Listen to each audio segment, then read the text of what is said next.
Hello my friends, welcome here. Today I wanted to share with you the do's and don'ts of living with fibromyalgia. If you don't know what fibromyalgia is, I will link some videos down below, but basically it is widespread pain and fatigue, and it affects so many people, the large majority being women, but it also can affect men too, and it is a hard illness to deal with. I live with fibromyalgia. I have for about 8 years now, and it can be so frustrating when your body hurts all the time, when you are tired all the time. Let's talk about some of the things you should do and shouldn't do if you live with fibromyalgia. Of course, this is just my opinion. Do what's best for you and your body, because even if we have the same illness, we may have different things that work for us. So let's talk about what works for me. Okay, so the first thing is to eat small meals. I find that whenever I eat too big of meals, especially something with heavy carbs, I do not feel well. I just feel like it exhausts me so quick. I don't really know why. It's like my body just has to take extra energy to digest that food, and I personally do better on a lower carb diet. Currently, I am on the carnivore diet, but I have also found that just any lower carb diet seems to help my fibromyalgia symptoms. And I've heard a lot of people who felt the same. So let me know, what is your favorite diet for fibromyalgia? Have you found anything that helps you? Let me know in the comments, because I'd love to hear about it. All right, the next thing is do exercise, but don't do it too heavy or too much. Like, you don't have to go all out. I find that this advice for exercise is often on the internet for people with fibromyalgia, and I used to get so frustrated because I was like, I would try to exercise and I would just end up feeling way worse. So what the heck? Like, is it good to exercise or is it not good to exercise? And I have found that when I take it slow, I do feel a lot better. And I don't do cardio. Now, I also have another condition called POTS, which makes my blood not circulate well and my heart rate's all weird and crazy. So that also has a factor with me doing cardio. I can't even really go for walks due to that, but I do find that just both for fibromyalgia symptoms and for my POTS symptoms, that when I exercise regularly, I feel so much better. I find for my body that strengthening my muscles helps more than doing any kind of cardio or aerobic activity. I just get so exhausted with those. I feel like I'm fatigued within 5 minutes of it. And speaking of 5 minutes, I find that that's kind of where I have to start, is like really slow, like starting 5 to 10 minutes of exercise a day. And when I haven't been in a good routine, I've got to kind of go back and start slow, strengthening my muscles, but very slowly. We're not here to be bodybuilders. That sounds great for people who do not live with chronic pain, because with fibromyalgia, if you get really sore, you get extra sore because your body hurts more than the average person. Do what is best for you. For some of you, that may be walking. For some of us, it may be lifting weights. Maybe it's yoga. Things that are a little calmer on your body may be helpful. Okay, the next do and don't, I am not the best at, okay? And I blame my ADHD, because I get hyper-focused on things and I go all out, and then I have the opposite problem where I like have a hard time getting motivated to do stuff. So the do is to use the time that you feel good to get stuff done, and have it planned out ahead of time. But when I am feeling ill, and instead of just feeling sorry for myself, I think, what could I do when I feel better? All these things I want to do, instead of like, oh, poor me, I can't do those right now. I write them down and say, okay, these are things I want to do the next time I feel good. So I'm prepped and ready to go for when I do feel good. I know what to do, because sometimes when you're sick a lot, you get behind on everything. You're behind on your house, you're behind on your work, you're behind on, every little project that you want to do. And then you feel good and you either overdo it and do way too much, which is my pattern, I seem to do. Either you overdo it or you're so overwhelmed with all the things that there is to do. I'm saying you, I'm talking about myself. Either I get overwhelmed that there's so much to do, but then I end up doing nothing on the times that I feel good. So I like to be prepped ahead of time, know what I'm going to be doing, and then try your hardest. You're probably better than I am to not overdo it then and get so excited that you feel good for a second that you want to do everything and go crazy. because then we all know what happens then. Then we crash and we have another few days where we can't do anything. So try to use your energy, but don't go crazy. Now, this one may be controversial, but something that I don't do anymore after living with fibromyalgia for years is put my physical health first. Now, that may sound crazy because we have physical symptoms, but I find that if I don't put my mental health first, I can't handle the physical symptoms. So that means have a coach. I have a life coach. I also do life coaching if you're interested. Everything is linked below. I coach people who live chronically ill about how to have the most amazing life with chronic illness. And I also have a therapist I see about once a month. There's friends to talk to. There's meditation. There's yoga. There's so many things you can do to help your mental health. And I find that I used to spend more money and more time and more energy on trying to fix my physical health. When I do it in reverse, I actually find my physical health is better in general because, first of all, anybody else have this happen where the more anxiety you feel, the more stress you feel, the more, depressed you feel, the worse physically your symptoms are. I think it's pretty common to go along with fibromyalgia that your mental state can affect your physical. But even on top of that, even if my physical state didn't change, when I'm in a better place mentally, I can handle the physical symptoms, which leads me to the next one, which is I no longer do it alone.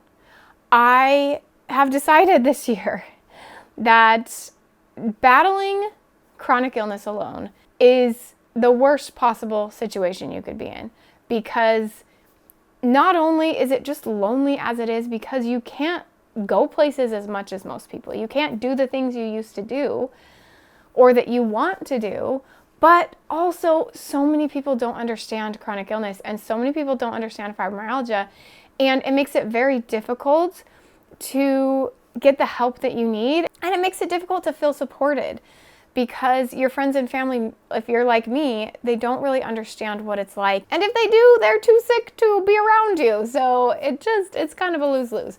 So this year I have launched the most exciting thing. I have been wanting to do this for years, and I got to such a hard place mentally in the past year with depression and my physical symptoms being at their worst that I just realized it's now or never. Like, we are doing this.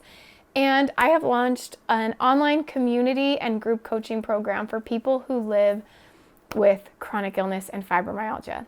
But the point of it is to lift each other up, to create a better life for ourselves, to find meaning and joy in this life we've been given, even if it has fatigue and even if it has pain and even if it has unwanted symptoms. Now, if you're interested in the community, I'm not going to waste any more of your time. Head to the link below and you can find out all the information you need to know about this community, what it's about, if it's the right fit for you, and how much it costs, all of that, link down below.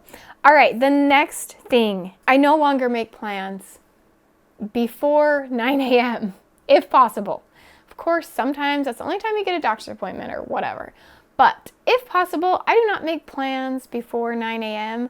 because mornings are my hardest time. The other thing I don't do is have a morning routine. At least I don't have a morning routine like you see on the internet where it's the same every morning and it's perfect and it's just beautiful and your house is all clean and you're drinking your hot chocolate in the morning and you're whatever. Like, no, we don't do that here, okay?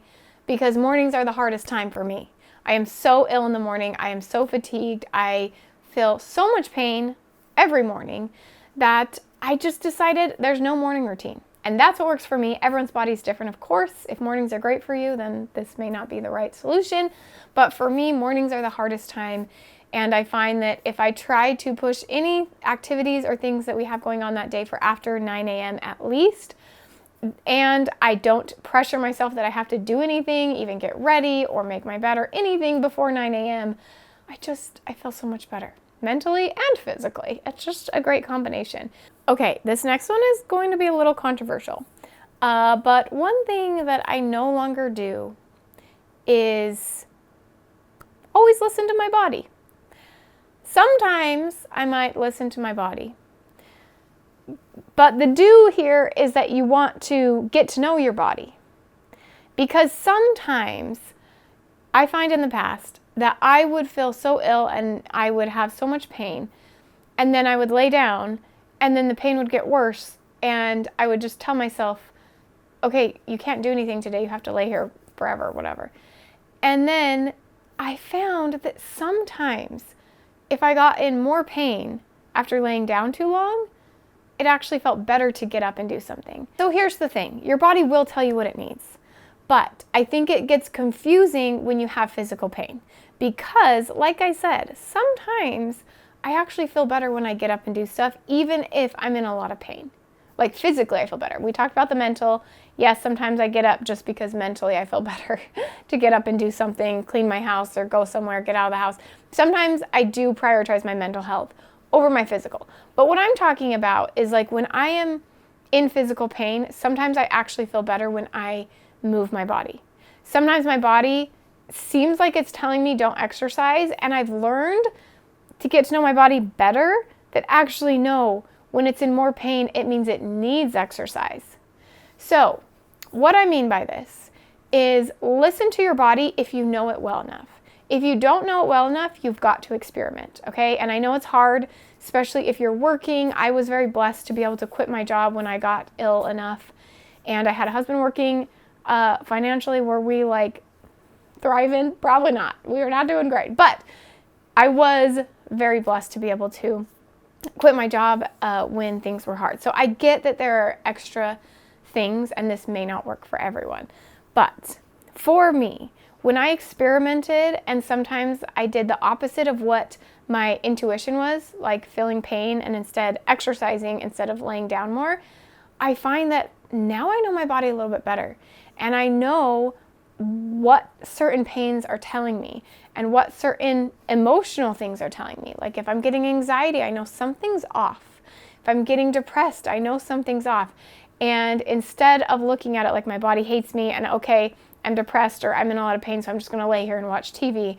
Instead, I'm like, no, what is my body actually needing right now? Does it need more fuel? Did I not eat very well today? Does it need that? Like, there's so many things it could be. So, sorry, that was a lot on that one. And maybe some of you won't like that particular one, but I find that when I experiment a little bit, I get to know myself better and my illness better, and your body might surprise you on what it's actually wanting. Okay, the next don't is don't assume your doctor knows everything.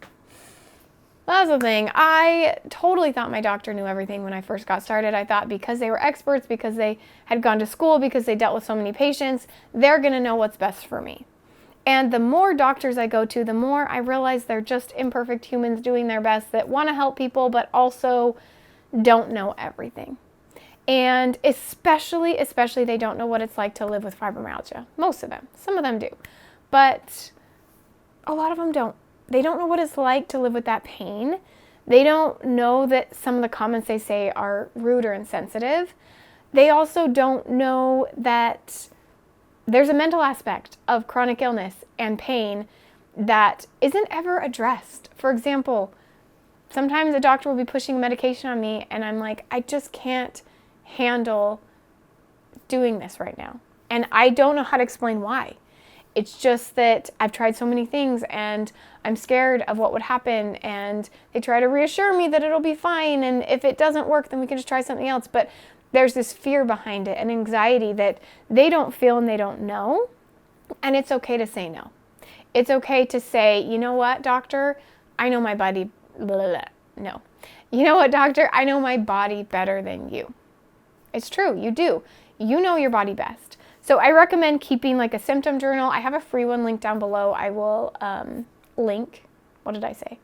Yeah, there's a free symptom journal linked down below so you can keep track of things. But I find that when I look for patterns in my own life, like we talked about with getting to know your body, you will start to notice your own patterns versus having a doctor tell you what those patterns should be. Sometimes they have insights that you had never heard of. Sometimes they have research that, you know, is great and helps you. That's awesome. Let's keep going to doctors. Let's keep finding people to help us because they can help us, but they're only a part of the puzzle. If you assume that you're going to get better just by listening to what someone else says, you're probably not going to get better. But if you take a little bit of what someone says, you take a little bit about what you know about yourself, you take a little bit about your own research, you take a little bit about what, other people's stories and things that has worked for them. There's so many things that you can use. It doesn't have to just be one person, one doctor that tells you exactly what to do. Another thing that I have learned in these years of living with fibromyalgia is to stop worrying that I'm wasting my doctor's time. If they act rushed, that's on them. That's not on me.